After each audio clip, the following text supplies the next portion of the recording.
I was a senior in college, and probably like a lot of kids, I had no idea what I was going to do after I graduated.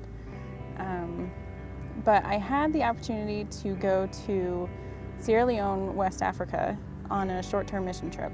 I remember sitting, on the porch overlooking the capital city of Freetown.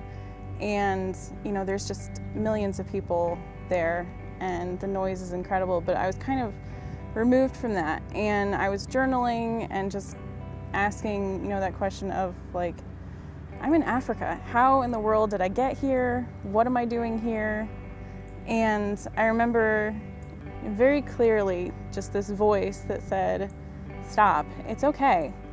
This is what I have planned for you. And all of a sudden it was just like so clear to me that missions was God's purpose for my life. So after I got back from Africa, there were a lot of doors that were closed, but I had a friend who was part of OMS, and they said, why don't you come and we can talk about some things that you might be able to do for us. When I arrived, I was brought into this room and there were 5 or 6 people, and that turned out to be my interview for coming to work at OMS.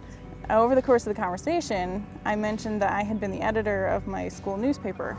All of a sudden, everybody's like, oh, we have this great opportunity for you in communications. You can come and write stories and travel. And that just sounded like the perfect job for me. Don't underestimate what God can do.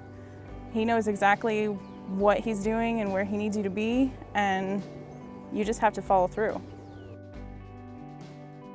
I serve at One Mission Society World Headquarters in Greenwood, Indiana, and I work with a department called Every Community for Christ, and my specific job is to work with a program called Train and Multiply, and I'm what's called a production specialist. So Train and Multiply is a method of evangelism, discipleship, leadership development, church multiplication, and it's all packaged in these 63 booklets that just help people know how to plant churches and evangelize their neighbors and disciple new believers. And it's all happening in more than 40 languages, and my job is to make sure that all of those booklets in each language looks exactly the same, has all the correct information, and I make it look good.